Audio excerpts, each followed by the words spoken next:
ग्राहकांना काही पैशांचा फायदा करून देणे हेच केवळ अखिल भारतीय ग्राहक पंचायतीचे कार्य नाही, तर आपल्या हक्कासंबंधी ग्राहकांना जाणीव करून देणे आणि सजग ग्राहक निर्माण करणे हे ग्राहक पंचायतीचे मुख्य उद्दिष्ट आहे। आपल्या हक्कासंबंधी ग्राहक सजग झाला तरच देश समृद्ध होऊ शकेल। ग्राहक हित हे राष्ट्रीय जन आंदोलन झाले पाहिजे असं मत अखिल भारतीय ग्राहक पंचायतीचे राष्ट्रीय अध्यक्ष नारायणभाई शहा यांनी व्यक्त केलंय। अखिल भारतीय ग्राहक पंचायतच्या सुवर्ण महोत्सवी वर्षाचा शुभारंभ नारायणभाई शहा यांच्या प्रमुख उपस्थितीत पार पडला। त्यावेळी ते बोलत होते। ओझर येथील विघ्नहर सांस्कृतिक भवन येथे कार्यक्रमाचे आयोजन करण्यात आले।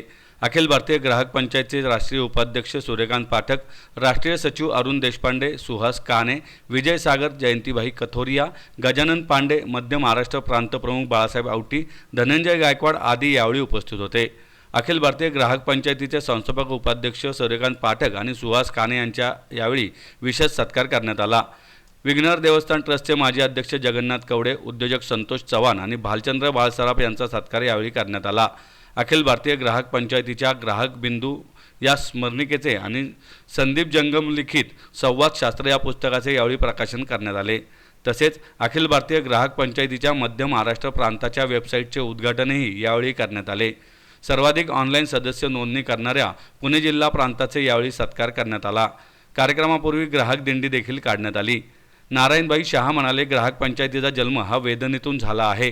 ग्राहकांच्या वेदना समजून त्या दूर करण्यासाठी ग्राहक पंचायत 50 वर्षाहून अधिक काळ काम करत असल्याचं त्यांनी सांगितलं। सूर्यकांत पाठक म्हणाले, ग्राहक पंचायत ही व्यापारी किंवा नफ्यांच्या विरोधात नाही, तर ग्राहकांच्या हितासाठी आहे।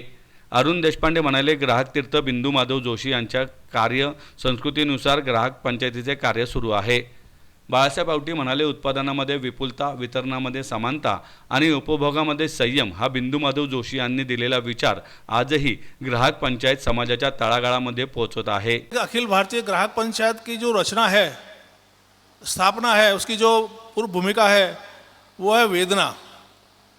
इस संस्था और इस विचार का जो जन्म हुआ एक वेदना में सब हुआ है।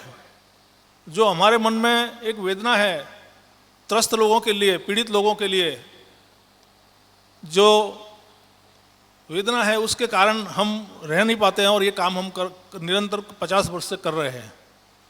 कितनी बार ऐसा प्रश्न होता है, विवेकानंद जी जो है उसको और ग्राहक को क्या निस्बत है, जो हमने विवेकानंद जी को आदर्श एक व्यक्ति की तरह के रखा हुआ है। अपने हर एक कार्यक्रम में हम विवेकानंद जी का चित्र रखते हैं, उसका पूजन भी करते हैं। तो विवेकानंद जी ने बताया कि भाई ये जो मंदिरों में पूजा वगैरह करते हैं वो तो ठीक है, परंतु सही पूजा दरिद्र नारायण की पूजा है, गरीब की पूजा है। अगर दरिद्र नारायण की सेवा करोगे तो प्रभु की सेवा है। तो वही काम ग्राहक पंचायत कर रही है और इसलिए ग्राहक पंचायत ने स्वामी विवेकानंद को अपना आदर्श रखकर और हम 50 वर्ष से काम कर रहे हैं। अखिल भारतीय ग्राहक पंचायत का जो काम है एक अभी आंदोलन का स्वरूप ले लिया है। सिर्फ ग्राहक का हित नहीं परंतु राष्ट्र हित और समाज हित दोनों को देखकर और हम काम कर रहे हैं। तो इस प्रकार का एक ग्राहक आंदोलन हम चला रहे हैं। सिर्फ अखिल भारतीय ग्राहक पंचायत एक संस्था नहीं है, पर अभी एक आंदोलन बन गई है। अगर भारतीय ग्राहक आंदोलन को समझना है, भारतीय ग्राहक आंदोलन में शब्द इसलिए ऊपर कर रहा हूँ कि विदेश में भी ग्राहक आंदोलन चल रहे हैं, पर उनका लक्ष्य क्या रहता है? सिर्फ ग्राहक को कुछ फायदा करवा देना या व्यापारी को धाक धमकी देना, उससे कुछ ऐंठ लेना, ये सब कार्यक्रम रहते हैं। जबकि हमारा जो ग्राहक आंदोलन है, भारतीय ग्राहक आंदोलन है, वो एक भारतीय चिंतन के ऊपर आधारित है। और इसलिए अगर भारतीय ग्राहक आंदोलन को समझना है तो अखिल भारतीय ग्राहक पंचायत के काम को आपको समझना ही पड़ेगा। ऐसी कोई भी संस्था नहीं है इस देश के अंदर जो भारतीय ग्राहक आंदोलन को हम समझ सके। तो इस प्रकार का अखिल भारतीय ग्राहक पंचायत का जो अपना संगठन है, एक बहुत महत्वपूर्ण विचार को लेकर हम काम कर रहे हैं। ग्राहक पंचायतीची स्थापना झाली, पण काही कालावधीनंतर या चळवळीला ग्राहक कायद्याची गरज भासू लागली। 1978ला ग्राहक पंचायतीच्या प्रयत्नातून एक कायद्याचा मसुदा, ग्राहक संरक्षण कायद्याचा मसुदा तयार करण्यात आला आणि 1978 ते 1986 या कालखंडामध्ये ग्राहक संरक्षण कायद्याचा मसुदा जो तयार केला तो स्वर्गीय इंदिराजी गांधी असतील, स्वर्गीय राजीव गांधी असतील यांना हा कायद्याचं महत्त्व पटवून सांगितलं आदरणीय नानांनी, आणि अखिल भारतीय ग्राहक पंचायतच्या प्रयत्नातून ग्राहक संरक्षण कायदा हा पारित झाला आणि जगाच्या इतिहासामध्ये नोंद करणारा असा कायदा पारित झाला आणि ग्राहक खऱ्या अर्थानं त्या दिवशी राजा झाला, त्याशिवाय हा कायदा मंजूर झाला. हा कायदा पास झाला. कायदा पास झाल्यानंतर न्यायमंचाची रचना उभी राहिली, ग्राहक परिषदा उभ्या राहिल्या, सर्व ग्राहक मंत्रालयाची रचना निर्माण झाली आणि त्याच माध्यमातून ग्राहक पंचायत रचनात्मक मॉडेल या देशाला दिलं. एक भारतीय ग्राहक चळवळीचा सिद्धांत रचना आणि कार्यपद्धती घालून दिली. हे काम करत असताना ग्राहक पंचायतीने काही पथ्य पाळली. यातलं महत्त्वाचं एक पथ्य आहे ते म्हणजे राजकीय शोषणमुक्त राजकीय पक्षापासून दूर राहून सेवा कार्य ग्राहक पंचायतीनं अंगीकारलं. ह्या सुवर्ण महोत्सवाच्या निमित्ताने गाव ते ग्राहक पंचायत हा संकल्प ग्राहक पंचायतने सोडलेला आहे आणि म्हणून येणाऱ्या वर्षभरामध्ये चळवळीतले कार्यकर्ते गावोगाव जातील. वर्षभराचा कार्यक्रम ग्राहक पंचायत या निमित्ताने दिलेला आहे.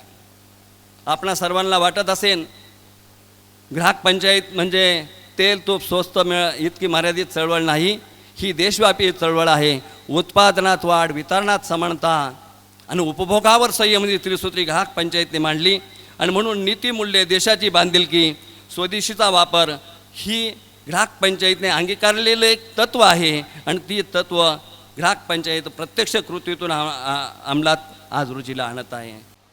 खरं तर ही चळवळ सुरू केली तेव्हा अनेकांच्या मनामध्ये अनेक प्रश्न निर्माण झाले होते. ग्राहक चळवळ म्हणजे चळवळ शब्दाचा अर्थ कोणाच्या तरी विरुद्ध, आणि म्हणून ही चळवळ व्यापाऱ्यांच्या विरुद्ध आहे का, असे अनेक प्रश्न त्यावेळच्या वर्तमानपत्रामध्ये अनेकांनी उभे केले.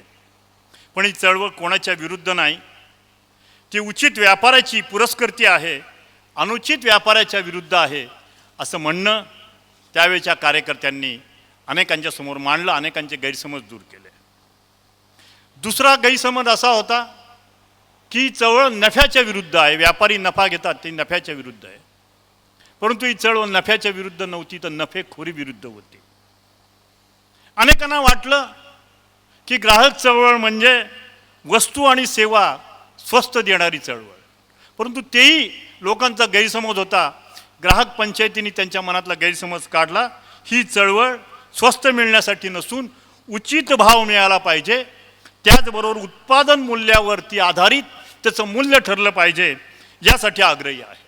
ग्राहक चळवळीने, अखिल भारतीय ग्राहक पंचायतीच्या ग्राहक चळवळीने या देशाला 1986 सालीचा ग्राहक संरक्षण कायदा दिला. खरं तर यापूर्वी देखील ग्राहकांच्या संरक्षणासाठी अनेक कायदे होते, आजही आहेत, परंतु या कायद्यामुळे न्याय मिळत नव्हता. न्याय मिळत असेल तर तो खर्चिक होता, तो जशी खर्चिक होता तसा वेळ काढूपणा होता. आणि म्हणून ग्राहकांना अतिशय कमी वेळामध्ये, कमी खर्चामध्ये न्याय मिळावा म्हणून बिंदुमाधव जोशी, नागपूरचे बॅरिस्टर गोविंदास मुंदडा असे अनेक कार्यकर्ते एकत्र आले. त्याच्यामध्ये मागो वैद्य, खासदार रामभाऊ माळगी अशा अनेकांनी आम्हाला मदत केली आणि 1969 साली या ग्राहक संरक्षण कायद्याचं प्रारूप अखिल भारतीय ग्राहक पंचायतीने सुरू दिलं. 1969 तर 1986 या प्रदीर्घ काळामध्ये हा संरक्षण कायदा यावा यासाठी आपण प्रयत्न केले आणि 1986 साली हा ग्राहक संरक्षण कायदा आला.